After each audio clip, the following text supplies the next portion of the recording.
जय श्री कृष्णा। पितरों का उद्धार करता है श्रीमद् भागवत कथा। श्रीमद् भागवत एक ज्ञान यज्ञ है। यह मानवीय जीवन को रसमय बना देता है। भगवान कृष्ण की अद्भुत लीलाओं का वर्णन इसमें समाहित है। भवसागर से पार पाने के लिए श्रीमद् भागवत कथा एक सुंदर सेतु है। श्रीमद् भागवत कथा सुनने से जीवन धन्य धन्य हो जाता है। और इस पुराण में 18 स्कंद एवं 335 अध्याय हैं।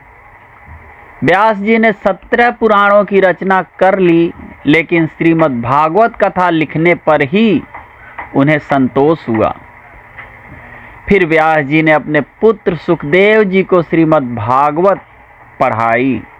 तब सुखदेव जी ने राजा परीक्षित को, जिन्हें 7 दिन में मरने का श्राप मिला, उन्हें 7 दिनों तक श्रीमद् भागवत की कथा सुनाई, जिससे राजा परीक्षित को 7 दिन में मोक्ष की प्राप्ति हुई। निगम कल्प तरोर्गलितं फलम सुख मुखादमृतं द्रव संयुतं पिबत भागवतं रसमालयं मुहुरसो रसिका भुवि भावुका। श्रीमद् भागवत वेद रूपी वृक्षों से निकला एक पका हुआ फल है। सुखदेव जी महाराज जी के श्रीमुख के स्पर्श होने से यह पुराण अमृतमय एवं मधुर हो गया है। इस फल में ना तो छिलका है, ना गुठलियां हैं और ना ही बीज है, अर्थात इसमें कुछ भी त्यागने योग्य नहीं है। सब जीवन में ग्रहण करने योग्य है।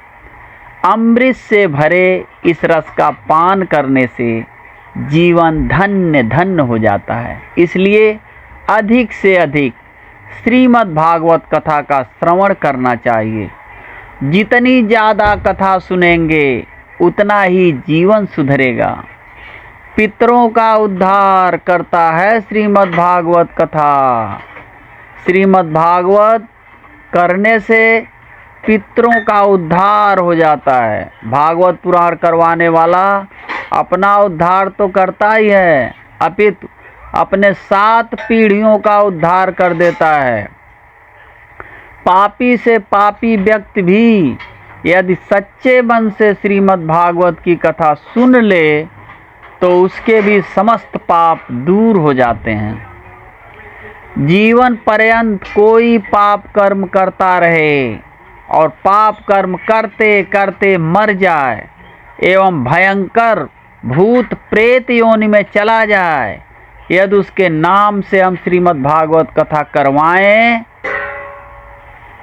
तो वह भी वैकुंठ लोक को प्राप्त करता है। इसके पीछे एक अद्भुत एवं विचित्र कथा है। तुंगभद्रा नदी के किनारे किसी नगर में आत्मदेव नामक एक ब्राह्मण रहते थे। ब्राह्मण बड़े सुशील और सरल स्वभाव के थे, लेकिन उनकी पत्नी धुंधली बड़ी दुष्ट प्रकृति की थी। वह बड़ी जिद्दी, अहंकारी और लोभी थी। आत्मदेव जी के घर में कोई कमी नहीं थी, लेकिन उनकी कोई संतान नहीं थी। एक दिन उन्हें स्वप्न हुआ कि तुम्हारी कोई संतान नहीं, इसलिए तुम्हारे पितृ बड़े दुखी हैं और तुम्हारे दिए हुए जल को गर्म श्वास से ग्रहण करते हैं। आत्मदेव जी को बड़ा दुख हुआ। सोचने लगे कि मेरी संतान नहीं, इसलिए पितरों के दोष से ही मेरे घर में गाय का कोई बछड़ा नहीं होता और न ही पेड़ पर फल लगते हैं। संतानहीन व्यक्ति के जीवन को धिक्कार है। वह तो इस लोक और परलोक दोनों ही में दुख पाता है। एक दिन सब कुछ छोड़ छाड़ कर दुखी मन से आत्मदेव जी सीधे वन चले गए।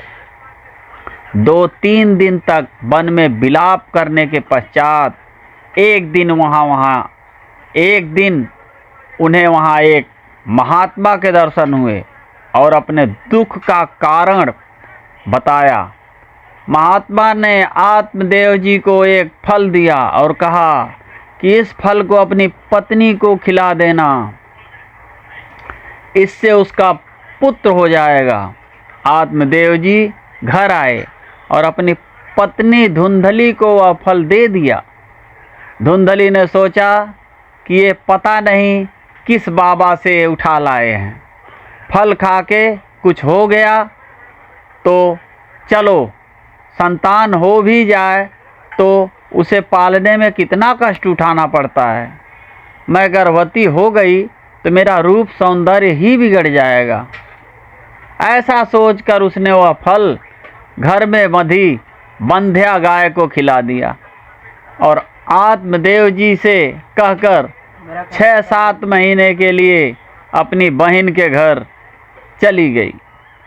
कुछ महीनों बाद बहन का पुत्र लेकर लौटी और आत्मदेव जी से कहा कि मेरा पुत्र हो गया। आत्मदेव जी बड़े प्रसन्न हुए और धुंधली के कहने पर उस पुत्र का नाम धुंधकारी रख दिया। इधर धुंधली ने जो फल अपनी बंध्या गाय को खिलाया था, उस गाय ने भी एक सुंदर से बालक को जन्म दिया, जिसका पूरा शरीर मनुष्य की तरह और गाय की तरह उसके कान थे। इसलिए आत्मदेव जी ने उसका नाम गौकर्ण रख दिया। धीरे धीरे दोनों बालक बड़े होने लगे तो गौकर्ण पढ़ लिख कर विद्वान और ज्ञानी बना, लेकिन धुंधकारी बड़ा दुष्ट पैदा हुआ। गौकर्ण पंडितों ज्ञानी, धुंधकारी महाखलह। गौकर्ण पढ़ने को बनारस चला गया। धुंधकारी गांव में ही बच्चों को पीटता, वृद्धों को परेशान करता, चोरी करता, धीरे धीरे डाका डालने लगा और बहुत बड़ा डाकू बन गया। मांस मदिरा का सेवन करता हुआ धुंधकारी रोज मध्य रात्रि में घर आता। आत्मदेव जी को बड़ा दुख हुआ। पुत्र को बहुत समझाया लेकिन पुत्र नहीं माना। बड़े दुखी मन से आत्मदेव जी सीधे वन को चले गए और भगवान का भजन करते हुए आत्मदेव जी ने अपने शरीर का परित्याग कर दिया।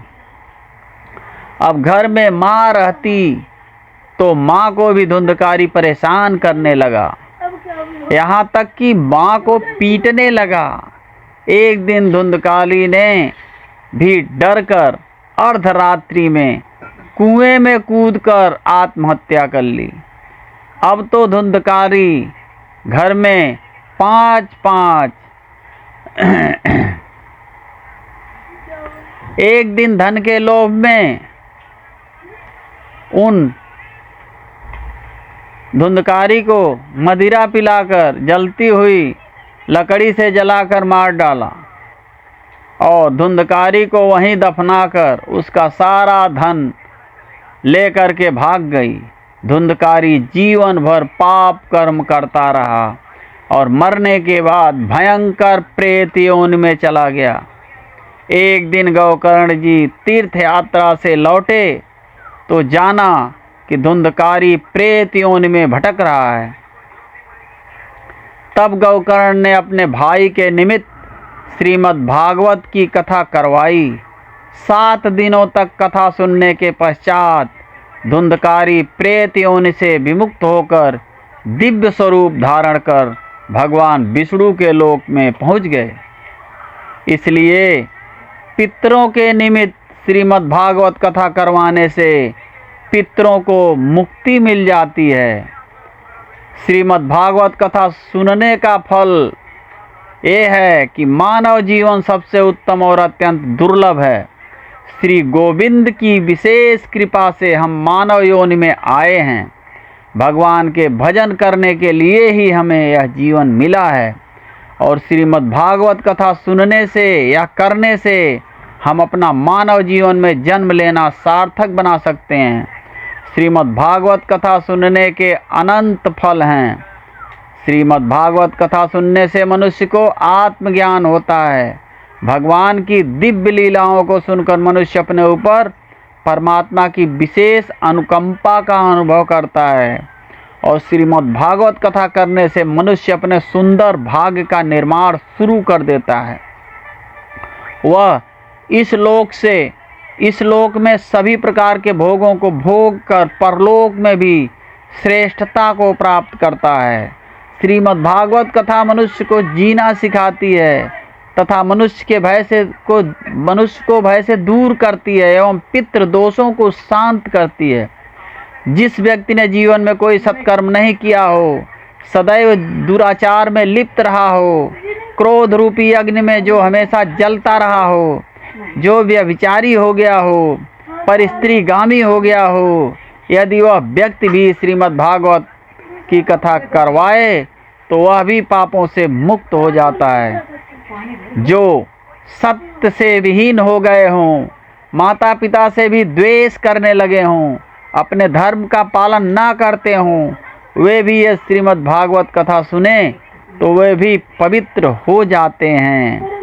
मन वाणी बुद्धि से किया गया कोई भी पाप कर्म, चोरी करना, क्षय करना, दूसरों के धन से अपनी आजीविका चलाना, ब्रह्म हत्या करने वाला भी यदि सच्चे मन से श्रीमद् भागवत कथा सुन ले तो उसका भी जीवन पवित्र हो जाता है। जीवन पर्यंत पाप करने के पश्चात मरने के बाद भयंकर प्रेत योनि, भूत योनि में चला गया व्यक्ति के नाम पर भी यदि हम श्रीमद् भागवत कथा करवाएं तो वह भी प्रेत योनि से मुक्त होकर मोक्ष प्राप्त कर लेता है। हर हर महादेव। जय श्री कृष्ण।